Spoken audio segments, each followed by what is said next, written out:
Hi everyone, Anthony Morganti here. You probably already know that there are two new tools in the current beta version of Photoshop that have been getting a lot of hype. Those tools are the Remove tool and Generative Fill. I've done videos in the past on each of those two new tools. In today's video though, I want to talk about how you could use these two tools together to get the best results, because I found that in situations where one of those two tools will fail, the other will often succeed. Now, if you're not sure what I'm talking about when I say the beta version of Photoshop, if you're a Creative Cloud subscriber, you could download the beta version of Photoshop. To do that, go to your Creative Cloud app, go to the Apps tab at the top, and then scroll down to where it says Beta Apps. And then you'll see that Photoshop Beta is available, and you'll be able to install it. And you can install these other beta apps as well. Now, once you install that beta Photoshop app and open an image up into it, the new Remove tool is over here on the left-hand side of the tool well, right here. Now, if you do not see it there, keep in mind that it's nested with some of the other so-called Remove tools. So you have to long press with the left mouse button. You'll see that the Spot Healing Brush, the Healing Brush Patch tool, and so on are all nested together. If you still don't see it, what you could do is go up to Edit, down to Toolbar, and then click on Restore Defaults right here, and then click Done. And then you should see it over here, and it probably will be nested with those other tools. So the Remove tool, very simple to use. There's really not a lot of controls here. You have this drop down here where you could affect the size. An easier way to do that is with the bracket keys. The right bracket key makes it larger, left bracket key smaller.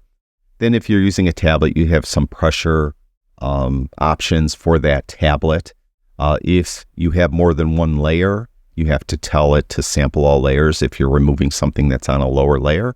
And also, you have the option then to remove after every stroke or to wait until you're all done. And if I did wait, you'd then have to come in and click this little check mark when you're done painting. I like to remove after every stroke. So we're going to do that. And I get a brush that's going to be big enough to say remove these two cars that are off in the distance.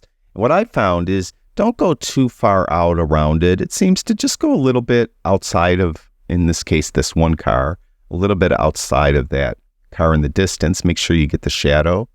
Come down, go outside, get the shadow, and get the middle part in there, and then let go. Now it is going to contact Adobe and have their servers do the actual removal. So depending on how big the object is that you're removing, it may take a while, because it is communicating with Adobe servers. Now you could see that it did a great job on that one. Now let's remove this car. This might be a little more tricky because we have the person's left arm right at the edge of that car. What I found to do this, again, just go a little bit outside of this car and go overlap the person a little bit, and then come out here and then get the middle part. And then let go and see how it did. It did all right. It kind of messed up maybe their arm a little bit, but you could come in and try to do that. That looks pretty good. So let's do this car over here. Same thing. It's behind the person slightly, so this might be a little tricky. Just come in like this. And that did a great job. And if it didn't, just come in and paint again and see if you could get rid of it. Now let's try this car right here. We're going to come in again. I'm just going to go a little bit outside of the car, and I'm going to overlap the other car slightly. What I found, you may be tempted to try to do both of these cars at the same time. What I found, this tool seems to work best when you do little chunks. So in this case, there's two cars. Remove one car the first time, and that kind of got messed up a little bit. So you could try to clean it up, paint there. Maybe, I don't know what this is going on back here. Get that, and it looks, now that's starting to look pretty good. Right? Come in here maybe, and there maybe, and there maybe. Okay, now it looks pretty good. So you just kind of keep painting. Again, you could affect that brush size with the bracket keys. Now it's starting to look pretty good. All right, now let's get the bigger brush, and let's try to get rid of this car right here. And again, I'm just going to get over the edges enough to cover the car in the shadow. Not much of a shadow there though. All right. And then let go. See what happens. Okay, now this is where it's not good. It's not a good situation here. So I'm going to undo this by hitting Command Z on my Mac. It would be Control Z on a PC. So let's come back to this and let's see if we could get rid of this car over here with the remove tool. So we'll come in and do this. And that doesn't look too bad, all right? It's maybe a little funky down here, but yeah, now it looks pretty good. All right, this is the issue. And trust me, I've been doing this before I did the video, and I tried this several times using the remove tool, and I never could satisfactorily, is that a word? I could not remove this car and make it look decent. But I found that Generative Fill does. So we're going to use Generative Fill for this. Now, to use Generative Fill, what you need to do is make a selection first. So you could use any of the tools to make a selection. For this, I'm going to use the lasso tool. We're going to go right here. You can see lasso tool. Keyboard shortcut is L.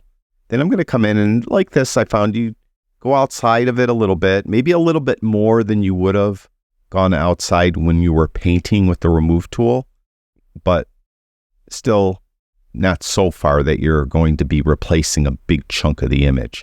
So you go like that. Now, as soon as you make a selection, the contextual toolbar, that's this thing down here, will have Generative Fill over here. Click on that once. Then you get to tell it to fill that area with something. I don't want to tell it anything specific. I just wanted to use the rest of the image as a reference and then fill in that part so it looks natural. So don't write anything and then just click Generate. Now again, it has to go up and contact Adobe servers when it does this. So this may take a while.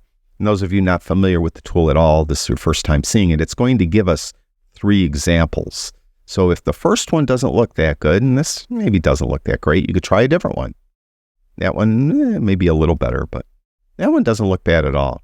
So you could see then how it's still, all 3 of those are still better than the result we got when we used the remove tool on this car. So if this still isn't to your liking, then what you could do is you could jump back to that remove tool, which is right here, and then you could come in, get rid of this. What you'll have to do is put a stamped layer on the top. See how it's got this kind of like no circle? Can't paint on this. So we need to either flatten this image or put a stamp layer on top. I prefer to put a stamp layer on top. To do that, there's a kind of a complicated keyboard shortcut. On a Mac, it's Shift, Option, Command, E. On a PC, it's Shift, Alt, Control, E. And when you do that, you have this stamp layer up here. Now you'll see our brush is active. And then you could come in and try to clean this up if you think that it needs to be cleaned up. So paint like right in there maybe. And that even looks better. It doesn't look bad at all. Maybe this shadow right here doesn't belong there. Get rid of that.